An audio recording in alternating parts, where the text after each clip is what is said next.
بلا تمہید ہم چاہتے ہیں اس دیار میں تشریف لائے ہیں جب سے ایک متحرک شخصیت جو ہم لوگوں کو بھی متحرک کر دیے ہیں، حضرت مولانا محمد حسان ندوی دامت برکاتہم، جن کا اب یہاں پر تعارف کوئی محتاج کی ضرورت نہیں ہے، نہ محتاج تعارف ہیں وہ، بلکہ آپ حضرات اچھی طرح جانتے ہیں ماشاءاللہ سے جامع مسجد میں آپ جو ہے امامت بھی اور وہاں کی نظامت بھی سب آپ کے ذمہ ہے۔ بہرحال آئیے ہم ان سے ان کے کچھ اچھی باتیں، ان دین کی باتیں سماعت کرتے ہیں حضرت مولانا سے۔ بسم اللہ الرحمن الرحیم، نحمدہ ونصلی علی رسولہ الکریم، اما بعد، فاعوذ باللہ من الشیطان الرجیم، بسم اللہ الرحمن الرحیم، ان ھذا القرآن یہدی للتی ہی اقوم، صدق اللہ العظیم۔ مجلس ارشاد المسلمین کے تعلق سے آپ کے گاؤں میں اس بقرہ عید سے پہلے والی جو بقرعید تھی، ذی الحجہ کے پہلے عشرے میں ہم لوگ آئے تھے، 1.5 سال کے بعد اس تعلق سے پھر آنا ہو رہا ہے، تو انشاءاللہ کچھ بحیثیت مذاکرے کے کچھ باتیں عرض کر دی جا رہی ہیں۔ اصل خطاب حضرت مولانا مفتی محبوب احمد صاحب دامت برکاتہم کا ہوگا۔ کل جو ہے ایک واقعہ دیکھا کتاب کے اندر، عبداللہ ابن مبارک رحمۃ اللہ علیہ جو ہے، عبداللہ ابن مبارک رحمۃ اللہ علیہ جا رہے تھے، راستے میں ایک نوجوان ملا، اس کو عبداللہ ابن مبارک نے بلایا، کہا تمہارے جسم کے اندر جو ہے سر سے لے کے پیر تک میں جو اعضاء ہیں اس میں سب سے زیادہ پسندیدہ اور سب سے بہترین اعضاء اور سب سے بہترین چیزیں کیا ہیں؟ تو اس نوجوان نے 4 چیزیں عبداللہ ابن مبارک رحمۃ اللہ علیہ کو بتائی کہ میرے جسم کے اندر سب سے پسندیدہ جو مجھے 4 چیزیں ہیں اس میں سے ایک پیشانی ہے، دوسرے دل ہے، تیسرے زبان ہے اور چوتھے جو ہے کان ہے۔ عبداللہ ابن مبارک رحمۃ اللہ علیہ نے کہا کہ ہاتھ بھی ہے، پیر بھی ہے، پیٹ بھی ہے اور بھی چیزیں ہیں، لیکن یہی 4 چیزیں تم کو سب سے زیادہ پسندیدہ کیوں ہیں؟ تو اس نوجوان نے جو جواب دیا وہ سننے کے لائق ہے۔ اس نے کہا کہ پیشانی میرے نزدیک سب سے زیادہ پسندیدہ ہے، وہ اس لیے کہ پیشانی جو ہے یہ اللہ تعالیٰ کے سامنے جھکتی ہے، اس لیے وہ سب سے زیادہ پسندیدہ ہے۔ دل جو ہے سب سے زیادہ پسندیدہ اس لیے ہے کہ دل کے اندر خدا اور رسول کی محبت بستی ہے، اور خدا اور رسول کی محبت کو دل میں موجزن کیا جاتا ہے، پیدا کیا جاتا ہے، اس لیے دل سب سے زیادہ پسندیدہ دوسرے نمبر پہ۔ تیسرے نمبر پہ کہا کہ زبان پسندیدہ ہے، تو کہا زبان اس لیے پسندیدہ ہے کہ زبان ہی سے ہم قرآن پاک پڑھتے ہیں، اللہ تعالیٰ کا نام لیتے ہیں، حضور پاک صلی اللہ علیہ وسلم پہ درود پڑھتے ہیں، ذکر اذکار کرتے ہیں، تسبیح پڑھتے ہیں، اس لیے زبان ہم کو سب سے زیادہ پسندیدہ ہے۔ چوتھے نمبر پہ کہا کہ کان سب سے زیادہ پسندیدہ ہے۔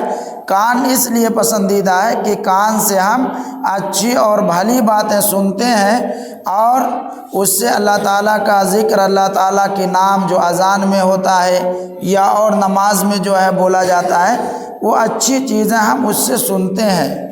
تو گویا کہ یہ 4 چیزیں جس سے یعنی انسان اگر وہی 4 چیزیں ہمارے اندر بھی اللہ تعالیٰ کی مرضی کے مطابق ہو جائیں تو یہ بہت بڑی بات ہے اور اللہ تعالیٰ کی بہت بڑی نعمت ہے۔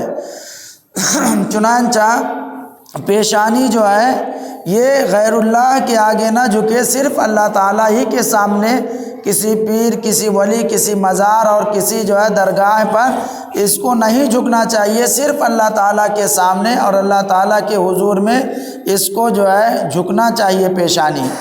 دوسری چیز ہے کہ دل کے اندر دنیاوی تفکرات کے ساتھ ساتھ آدمی سب سے زیادہ دین کی فکر اور خدا اور رسول صلی اللہ علیہ وسلم کی محبت اپنے دل کے اندر پیدا کرے، زبان سے ذکر و اذکار کرے۔ زبان سے آدمی اگر ناپاک ہے، غسل کی حاجت ہے، تب تو وہ جو ہے قرآن پاک نہیں پڑھ سکتا، لیکن اگر وضو کی ضرورت ہے تو آپ بند کیے ہوئے ایسے چلتے پھرتے قرآن پاک کی تلاوت کریے، تسبیح پڑھیے، اور اسی کے ساتھ ساتھ درود شریف پڑھیے۔ درود شریف میں سب سے چھوٹا درود صلی اللہ علیہ وسلم ہے، اور سب سے جو بڑا درود ہے وہ درود ابراہیم ہے۔ تو آپ زبان سے اس کو پڑھتے رہیں چلتے پھرتے۔ اسی کے ساتھ ساتھ آدمی جو ہے کان سے وہی چیزیں سنے جو اللہ تعالیٰ چاہتے ہیں، شریعت کے مطابق جو چیزیں ہیں۔ آدمی تقریر سن رہا ہے، بیانات سن رہا ہے، قرآن پاک کی تلاوت سن رہا ہے، تو کان سے وہی چیزیں سنیں جس کو شریعت پسند کرتی ہے۔ حضرت تھانوی رحمۃ اللہ علیہ کا واقعہ بھی اسی کتاب میں تھا۔ حضرت تھانوی رحمۃ اللہ علیہ نکل رہے تھے، ایک اسکول کے پاس سے، انگریزی اسکول تھا، انگلش میڈیم، وہاں سے ایک لڑکا نکلا چھوٹا سا انگریزی پڑھ کے۔ مولانا تھانوی رحمۃ اللہ علیہ نے اس کے موڈھے کو پکڑا اور کہا کہ تمہیں کون سی زبان سب سے زیادہ پیاری ہے؟ انگریزی اسکول سے لڑکا پڑھ کے نکل رہا ہے اور پوچھ رہے ہیں کہ تمہیں سب سے زیادہ کون سی زبان پیاری ہے؟ کہا میں تو نکل رہا ہوں انگریزی والے اسکول میں سے، لیکن سب سے زیادہ پیاری زبان عربی ہے۔ تو انہوں نے پوچھا مولانا تھانوی رحمۃ اللہ علیہ نے، کیوں عربی ہے؟ کہا قرآن پاک جو نازل ہوا ہے وہ انگریزی میں نہیں بلکہ عربی میں نازل ہوا ہے۔ تو ہماری بھی اور ہمارے بچوں کی بھی اور ہماری بھی خواہش ہونا چاہیے کہ ہم انگریزی پڑھیں، اس کو حاصل کریں، لیکن عربی کو مقدم رکھیں، کیونکہ ہماری مذہبی چیزیں قرآن اور حدیث اور جو بڑی بڑی کتابیں ہیں وہ اکثر عربی کے اندر ہیں۔ تو قرآن پاک کے تعلق سے میں نے آیت پڑھی ہے۔ یہ موسم سرما چل رہا ہے، ٹھنڈی کا موسم ہے، اور ٹھنڈی کا موسم ہمارے لیے اللہ تعالیٰ کی طرف سے ایک نعمت ہے۔ نعمت دو حساب سے ہے، ایک تو آپ کو دینی حساب سے بھی نعمت ہے اور ایک دنیاوی حساب سے بھی نعمت ہے۔ دنیاوی حساب سے نعمت یہ ہے کہ اس ٹھنڈک کے اندر کھیتیاں اور گیہوں وغیرہ بویا جاتا ہے، مٹر ہے، چنا ہے اور سرسوں وغیرہ ہے، خوب پھلتے پھولتے ہیں اور ہریالی ہوتی ہے۔ اور دوسری چیز دینی حساب سے جو نعمت ہے کہ دن چھوٹا ہوتا ہے، راتیں لمبی ہوتی ہیں۔ تو جو آدمی بہت کاہل اور سست تھا، فجر نہیں پڑھ پاتا تھا، وہ بھی اس موسم کے اندر فجر پا سکتا ہے اور فجر آسانی کے ساتھ پڑھ سکتا ہے۔ اسی کے ساتھ ساتھ جو روزے وغیرہ چھوٹ جاتے ہیں، خاص طور سے ہماری مائیں بہنیں سنیں کہ جو ان کے روزے جو فرض روزے ہیں وہ جو چھوٹ جاتے ہیں، یا مرد حضرات کے سفر میں ہونے کی وجہ سے یا بیماری کی وجہ سے روزے چھوٹ جاتے ہیں، اس روزے کو بھرنے اور قضا کرنے کا یہ بہترین موسم اور سیزن ہے۔ چنانچہ موسم اور دن چھوٹا ہوتا ہے، اس لیے جو ہے اس کے اندر آسانی سے آدمی روزہ رکھ سکتا ہے۔ جو مریض وغیرہ تھے، آج تو لوگ آسانی اور رعایت ڈھونڈتے ہیں اور مسئلہ پوچھتے ہیں کہ یعنی روزہ چھوٹ گیا تھا، فدیہ کتنا ہوگا؟ لیکن فدیہ سے زیادہ اور فدیہ سے ضروری جو چیز ہے وہ یہ ہے کہ اگر آپ کا روزہ چھوٹ گیا ہے سفر میں ہونے کی وجہ سے یا بیماری کی وجہ سے، یا ہماری جو مائیں اور بہنیں ہیں ان کو جو شرعی عذر ہوتا ہے، ماہواری وغیرہ میں روزے چھوٹ جاتے ہیں، اس کو روزے کو سب سے پہلے بھرنے کی کوشش کرنا چاہیے۔ اگر آپ اتنے بیمار ہیں، پھر ٹھیک ہو گئے ہیں، رمضان میں بیمار تھے اب ٹھیک ہو گئے ہیں، تو آپ ان روزوں کی قضا کریے، فدیہ دینے کے چکر میں نہ پڑیے۔ فدیہ ان لوگوں کے لیے ہے جو رمضان میں بیمار تھے لیکن اب اس سے زیادہ بیمار ہو گئے اور اٹھنے کی پوزیشن نہیں ہے، یعنی بیماری کم نہیں ہوگی بلکہ بیماری بڑھتی ہی چلی جائے گی، تو فدیہ اس کو دینا پڑتا ہے، فدیہ اس کے لیے ہے۔ لیکن اگر ہم رمضان میں بیمار تھے اب تندرست ہو گئے تو ہم کو روزہ ہی رکھنا چاہیے۔ تو روزہ رکھنے کے لیے بھی بہترین مہینہ اور بہترین موسم ہے، اور ابھی تقریباً 1 مہینہ یہ موسم بچا ہوا ہے۔ دن جو چھوٹا ہوگا وہ ابھی 22 دسمبر تک جو ہے دن چھوٹا ہوتا ہے، اس کے بعد پھر جو ہے بڑا ہونے لگتا ہے۔ تو ہم کو جو ہے جو چیزیں چھوٹ گئی تھی روزے وغیرہ اس کو ہم کو ادا کر لینا چاہیے۔ یا کوئی شخص ہے جو نمازیں چھوٹ گئی ہیں، قضائے عمری کرنا چاہتا ہے، تو اس کے لیے بھی یہ گولڈن چانس اور سنہرا موقع ہے کہ رات لمبی ہوتی ہے، عشاء بعد کچھ نمازیں پڑھ لے، فجر سے پہلے نیند کھل جاتی ہے، کچھ قضا نمازیں پڑھ لے، تو اس طرح آدمی نمازوں کی بھی قضا کر سکتا ہے۔ قرآن پاک آپ سال میں رمضان کے علاوہ کبھی نہیں پڑھتے تھے، لیکن رات اتنی لمبی ہوتی ہے کہ آدمی کی نیند کھل جاتی ہے۔ تو نیند جو ہے آدمی کی جب کھل جائے تو آئے مسجد کے اندر ہی کچھ دیر تلاوت کر لے، قرآن پاک پڑھ لے۔ قرآن پڑھنا نہیں جانتا ہے تو تسبیح پڑھ لیجئے، تسبیح پڑھنا بھی نہیں جانتے تو کم سے کم اللہ تعالیٰ کا نام لے لیجئے۔ شریعت کے اندر بہت آسانی ہے اور کوئی تنگی نہیں ہے۔ آپ ایک دم نرے جاہل ہیں تو کم سے کم اللہ تو کہہ سکتے ہیں، تو اللہ اللہ ہی آ کے مسجد میں کریے۔ اگر تلاوت کر سکتے ہیں تلاوت کیجئے، تسبیح پڑھ سکتے ہیں تسبیح پڑھیے، درود شریف پڑھ لیے۔ تو جو موقع مل جا رہے ہیں اس کو غنیمت سمجھیے اور اس کو جو ہے قدر و قیمت میں لائیے۔ لیکن رات لمبی ہونے کے بعد بھی جو ہے لوگ بہت لمبا دیر تک سوتے ہیں۔ آج ایک جگہ گیا تھا گلے کی اصولی میں، تو ایک عورت کہنے لگی بڑے سویرے، تو لوگ سوتے ہوتے نہیں، کہا بڑے سویرے پہنچ گیا، 9 بج رہا تھا، اس کے بعد بھی کہہ رہی بہت سویرے یعنی پہنچ گیا، سوتے ہوتے نہیں کہا رہتی ہے۔ ہم نے کہا اب اتنی لمبی رات ہو رہی ہے، اب اتنے وقت نہ جگ پاتا تو یعنی ایک دم کہالت ہی ہے، کاہلی اور سستی ہی کی علامت ہے۔ تو ہم جو ہے جو اوقات ملے ہوئے ہیں، خاص طور سے یہ سردی والا موسم جو ہے، اس کو غنیمت سمجھیں اور اس کو قدر کی نگاہ سے دیکھیں۔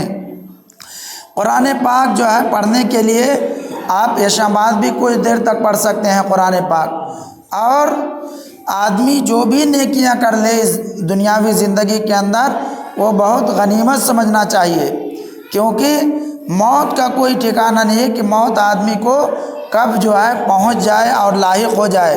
اللہ تعالیٰ کا ارشاد ہے یا ایھا الانسان انک کادح الی ربک کدحا فملاقیہ، اے انسان تو اپنے رب کی طرف دھیرے دھیرے جا رہا ہے اور ایک دن اس سے تمہاری ملاقات ہو جائے گی۔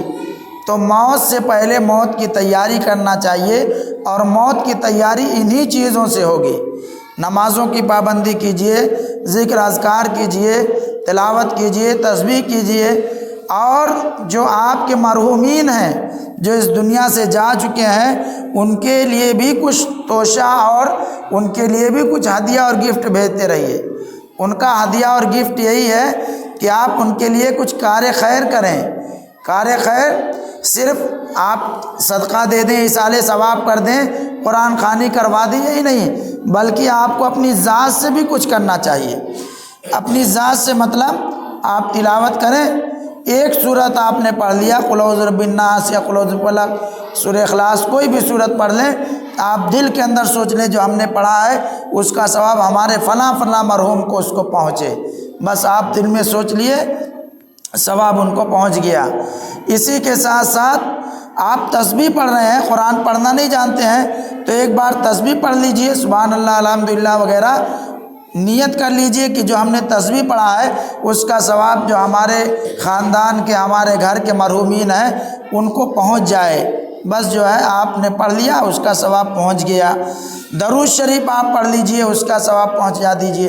چلتے پھرتے پڑھیے، چلتے پھرتے میں کبھی کبھی جو ہے چلتے پھرتے بھی بھول جاتا ہے، تو ایسا نہیں کہ آپ ہر دم پڑھتے ہی رہیے، آپ پڑھ رہے تھے پھر غفلت ہو گئی کسی کام میں، لیکن جب یاد آئے فرصت میں بیٹھے ہوئے آپ پڑھتے رہیے، دکان میں بیٹھے کسٹمر نہیں ہے آپ پڑھتے رہیے، کھیت میں پانی چلانے گئے وہاں بیٹھے ہیں صرف پانی دیکھ رہے ہیں کہیں میڑی میڑا نہ ٹوٹے تو وہاں بھی آپ پڑھتے رہیے، جب بھول جائے پھر جب ذہن میں آ جائے تو اس کو پڑھتے رہیے۔ تو دین ہمارا بہت آسان ہے، بس اس پہ عمل کرنا جو ہے اس کو جو ہے تھوڑا سا توجہ دینے کی ضرورت ہے۔